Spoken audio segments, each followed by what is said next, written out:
Hey Shalom, first and foremost, I want to give all praises to Yahweh, Ba'ashim, Yahweh Shai. Double honors to the apostles and elders at Great Millstone. This is Ainaya Allah with the beloved truth. Alright, so today's lesson I'm going to go into is how this truth is like unto living waters. You know, it never, you can never run out of topics, basically, you know, um, especially if you're in the spirit and the Lord dealing with you. You know, there's plenty of topics on building brothers up, not to mention prophecy, which is one of the main topics, one of the main things that have to go out. You know, that vibration has to go out to the world, so the Lord can warn, the whole world before it's coming. You know, and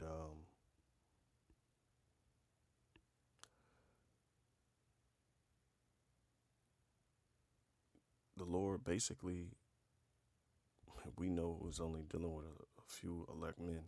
You know, because as you can see, the fruit of their labor. You know them by their fruits, and that's them doing the work.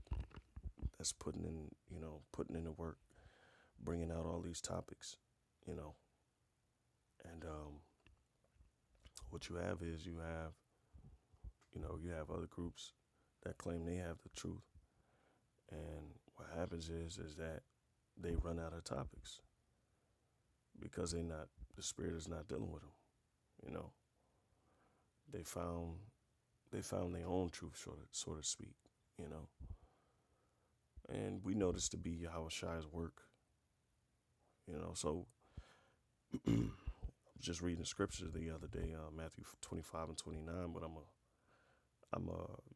it's the parable. When you read the 25th chapter, it's the parable of the 10 virgins. And you know the virgins represents the men that's doing the work. All the Israelites basically that claim they know who they are, you know. But as you can see, the evidence will be shown, you know. This is Matthew 25 and 1. It says, Then shall the kingdom of heaven be likened unto 10 virgins, which took their lamps and went forth to meet the bridegroom. And basically, that's what we're doing. You know, the lamps represent the light, the truth. The bridegroom is Yahweh Shai. It says, and 5 of them were wise, and 5 were foolish. All right, so you have foolish Israelites out there, and you have wise Israelites out there. It says, they that were foolish took their lamps and took no oil with them. What is the oil? All right, that's the fuel for the lamps. All right. Um, in this case, Salakia, the fuel for our lamps is the word. You know, as the scripture says, it says, eat this roll and then go prophesy unto the house of Israel. You know, roughly paraphrasing Ezekiel chapter 3, I believe.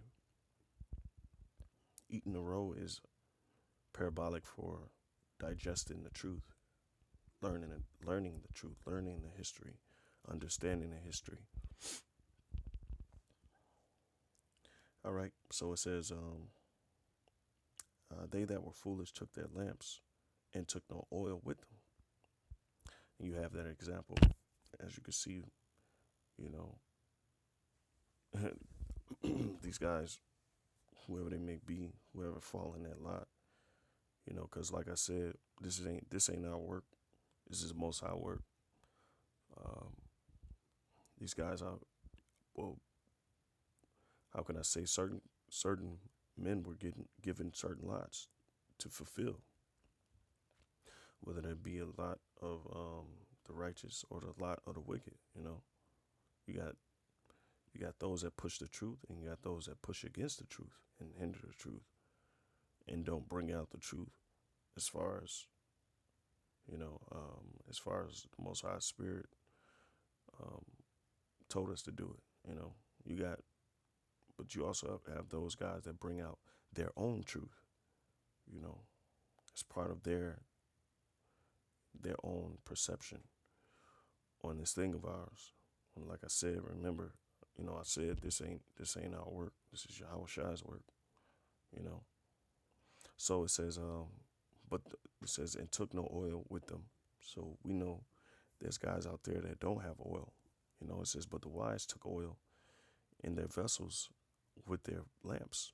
They took the wise represent, the elect that's basically doing what the Most High told them to do. It says, while the bridegroom tarried, they all slumbered and slept. Okay. And at midnight, there was a cry made, behold, the bridegroom cometh, go ye out to meet him. And what we actually represent, this is the time of the midnight. Okay. Because you have the midnight and then you have the morning. But the night represents now. It represents the state of darkness, and the scriptures speak on gross darkness. So I'm gonna get Lamentations 2:19.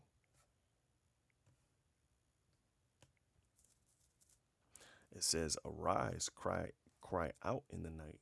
In the beginning of the watches, pour out thine heart like water before before the face of the Lord. Lift up thy voice.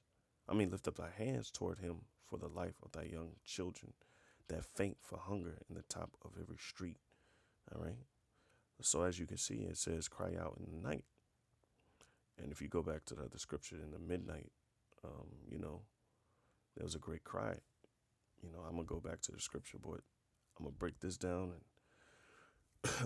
and you can see how it correlates to the other scripture and how, and at midnight in the night represent, what we're actually in right now, the state of darkness, the state of not having a Lord, his kingdom being established. America represents the night. So it says, pour out thine heart like water. And like I said, I made the reference to the truth being like living water, as the scriptures say. It says, before the face of the Lord. And that's what we do. We go into topics, mainly prophecy, because that's the main thing that the Lord is dealing with. He always dealt with prophecy. That ain't no surprise. It says, of the Lord, lift up thy hands toward him for the life of thy young children that faint for hunger in the top of every street. And simply that's what we do, And the children represents Israel, It's really, really talking about Israel, because our people faint for hunger. They faint for the truth, They want the truth. They want something, tangible that they can hold on to, and that explains the condition that they live in. Our people suffer on a daily. As the scriptures say, Hosea 4:6, our people are destroyed for the lack of knowledge. And also when you read Isaiah 33, I believe 33:6, I'm not sure, but it says, knowledge and wisdom shall be the stability of thy times. Roughly paraphrasing. So that the knowledge is what we don't have, and that's the stability, knowing who we are, knowing what the Lord will is, because like I said, we all have our personal perceptions about, this thing of ours. But what really counts and what's really more important is the will of the Most High, Yahweh Ba'ashem Yahushai. So I'm going to go back, all right? So that cry, just to point back out, it says, arise, cry out in the night, in the beginning of the watches. In the beginning of the watches was what? When the apostles, when the truth first came, those were the beginning of the watches. When our elders and the men that was teaching Israel went out to prophesy, in the early 90s, the late 80s, early 90s, those were the beginning of the watches. And now we're at the midnight. Okay, so it says, Salakia, me see. So it says back in Matthew 25 and 6, it says, and at midnight there was a cry made before the behold, the bridegroom cometh, go ye out to meet him. Okay, and and that's the essence of basically what we do when we go out to teach, you know, and when we get our minds prepared, because you know, like I mentioned, the bridegroom represents Yahushua, you know, um, because we are like a comely and delicate woman to the Lord, you know. So in essence, we basically are gonna get we're being married to the most high son, you know, Yahushua. Okay, so verse 7, it says, then all those virgins arose and trimmed their lamps. Okay, let's go into the word trim. To put in order, arrange, make ready, prepare. Okay, ornament, adore, metaphorically to embellish with honor, gain honor. So basically to put in order. So what do we put in order? You know, uh, the word, basically, you know, this truth, we put that in order, you know. It says, and the foolish said unto the wise, give us of your oil, for our lamps are going out. And that's them running out of, you know, things to do, things to say, you know, because ultimately when you look at it, their lot wasn't to, you know, to basically feed Israel. Their lot was to divert Israel or deter Israel, you know, deter the sheep, you know, because the Most High is the one that's basically orchestrating everything, you know. And it says, but the wise answer saying, not so, lest there be not enough for us and you, but go ye rather to them that sell and buy for yourselves, you know. And um, that's pretty much what's happening, because you got our leading examples, apostles and elders, who, you know, through the spirit of Yahweh Shem Yahushai, you know, push the truth through all these, you know, using all these topics and prophecy, which is the oil, which is the fuel for the lamps, you know, because we have the light. But if you don't have any fuel, you know, your lights are gonna be, you know, basically they're gonna go out, you know. It says, and while they went to buy, the bridegroom came, and they that were ready went in with him to the marriage, and the door was shut. Okay, and that's when Yahushai, he basically shutting the doors now. You know, he's sealing the elect, or have sealed the elect. You know, and he's shutting the doors. You know, so the time of the famine of the word will come, which is actually, we're leading into that. You know, um, the president elect Donald Trump was just inaugurated yesterday, which they're you know, they're doing a lot of rioting, and tearing stuff up, you know, only because this country is divided. And hey, and if Satan be divided against Satan, how shall his kingdom stand? But the point being is that um, the time of, you know, our marriage unto Yahushua is at hand, meaning basically the kingdom, the salvation, you know, before all this turmoil hits. So it says afterward came also the other virgins, saying, Lord, Lord, open to us. But he answered and said, verily I say unto you, I know you not. Okay, watch therefore, for ye know neither the day nor the hour wherein the Son of Man cometh. Right, so you got basically those foolish virgins who trim their lamps, and they don't have any oil. Those are the ones that run out of things to do. They run out of things to say. Because let's be honest, we, you know, the men of Great Millstone and those that fall in the same spirit as us, you know, they basically they need us as fuel. We are their fuel, whether they be, i.e., scoffers, people that come against the truth, come against the doctrine. We are their fuel. So, every day they look for us to say something so we can fuel, their purpose, whether it be self driven, you know, because most of it, I can tell you right now, is not of the spirit. So, verse 15, it says,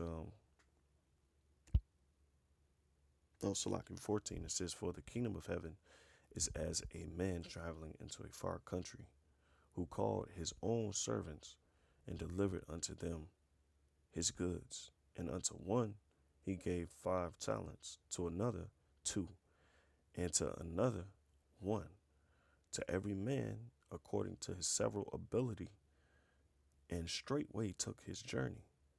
Now that's us receiving the truth. The talents is the truth, man. You know, it says, then he that had received the 5 talents went and traded with the same and made them other 5 talents. And likewise, he that received 2, he also gained other 2. But he that received 1 went and digged in the earth and hid his Lord's money. Hey, and that's what you have with those. So, okay, 16 and 17, verse 16 and 17. This is the fruitful work. So we go out there and we teach and we gain fruit, with the talent that was given to us. So we wake up other brothers to the truth, to them knowing who they are, the basics, you know. Um, but then you have those, verse 18, those who have hid their Lord's money in the earth. It says, but he had received 1 but he that had received 1 went and digged in the earth and hid his Lord's money, and that's what these people that claim they know the truth, claim they're Israelites, when they don't teach, when they don't prepare the way for our people, they're simply doing, as verse 18 said, they're digging into the earth, they're putting their money into the earth that the Lord has given them. It says, after a long time, the Lord of those servants cometh and reckoneth with them. You see, it says, and so he that had received, and meaning that he's basically, it says to take up together with another and others. So the Most High is basically coming to gather all the fruit that the elect men have ascertained, have gained. All right, the Lord is coming to take that because it's the Lord's flock. It ain't our flock, you know. It says, verse 20. It says, and so he that had received 5 talents came and brought. So like, yeah. And so he that had received 5 talents came and brought other 5 talents, saying, Lord, thou deliverest unto me 5 talents. Behold, I have gained beside them 5 talents more. His Lord said unto him, well done, thou good and faithful servant. Thou hast been faithful over a few things.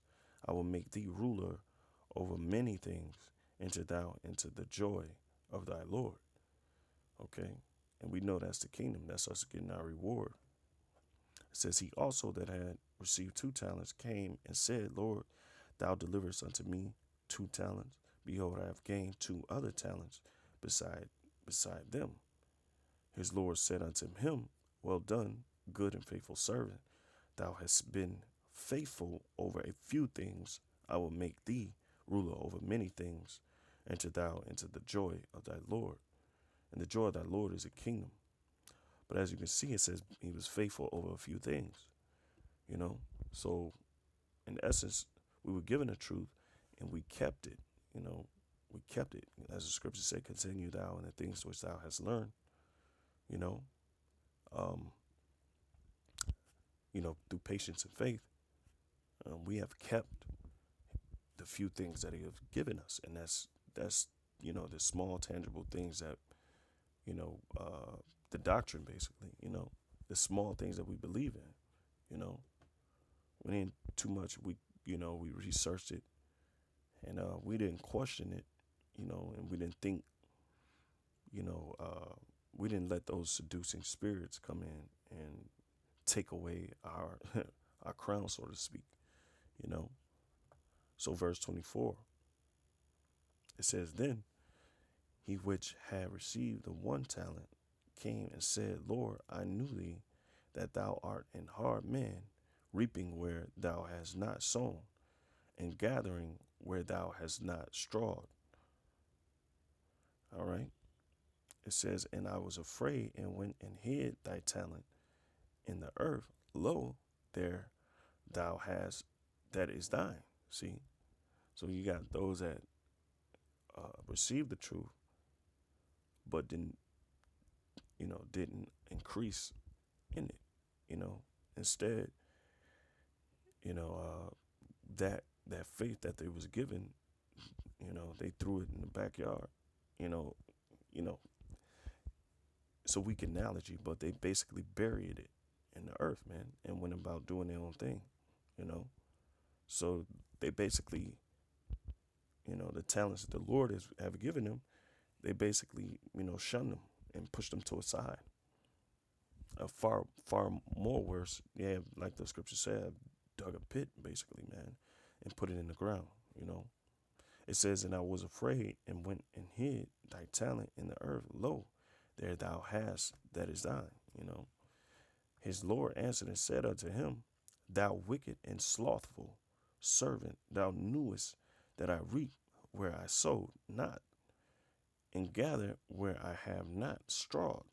You see, thou oughtest therefore to have put my money to the exchangers, and then at my coming I should have received mine own with usury." You know, because the Most High basically he's putting in money so he can receive tenfold, a double fold. You know, he's using us to push the truth. The talents that he's given us, he's using us to push the truth so we can gain fruit, so we can gain the elect. You got those that's actually doing that, but you got those that's pushing the elect away. You got those that's pushing at the foundation in which the Lord has set, um, to deter, people for their own reasons, their own personal reasons, which ain't got nothing to do, with the Lord's will. So verse 28, it says, "And take therefore the talent from him, um, and give it unto him which hath 10 talents." So we're gonna, the ones that's doing the work, we're gonna receive the talent that they didn't use wisely. Verse 29, it says, "For unto every one that hath shall be given, okay, and he shall have abundance. But from him that hath not shall be taken away even that which he hath." And that lies in and really is the faith, really, man. When you really boil it down to the nitty gritty, it's really talking about faith. So the Lord is going to take, people's faith from them. He's going to take those talents from them, and he's going to give them. He's going to increase those who've been increasing from the beginning. He's going to increase those men that were doing what they were supposed to be doing, and he's going to take away even that which they had. The foolish. He's going to take that away from them. The small things that they have, and in this show, it shows, and it's showing. Ever so much as the time is getting closer and closer.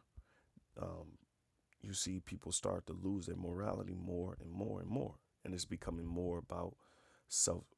preservation, justifying oneself before the Lord, as the scriptures say, justify thyself not before the Lord. And that's what you have more and more as a trend amongst those who know they're Israelites. It's all about self-preservation, and people, liking, you know, uh, people's own, other people's vain and, thoughts and opinions, you know. But, it's pretty much, that's pretty much the conclusion of the lesson. Matthew 25, the whole chapter is good, but, it's just an overall view on, you know, um, as you see in the beginning, the wise and the foolish virgins, those that, you know, um, who have the oil and those who don't, and then, it leads right up into us having the talent to push the truth, you know, you know, um, via the faith or the talents that the Lord has given us. You know, it all it all lies. It really has to do everything with pushing the word and keeping the faith. And increasing increasing in fruit. And Lord willing, you brothers edify, and it's just plain. It's evident. It's clear. You know that we're living in that time. You know, and it's midnight. And the lamps are being trimmed, and we almost to the Lord's coming, and you got guys giving up, you got guys losing faith, but the whole premise of the lesson is it's really the Lord's will when you look at it. But like I said, Lord willing, you brothers edify. And with that, I'll say call haloyim, Yahweh Ba'ashem Yahushai, Shalom, and double honors to the apostles and those that great millstone, and Shalom to the elect. Shalom.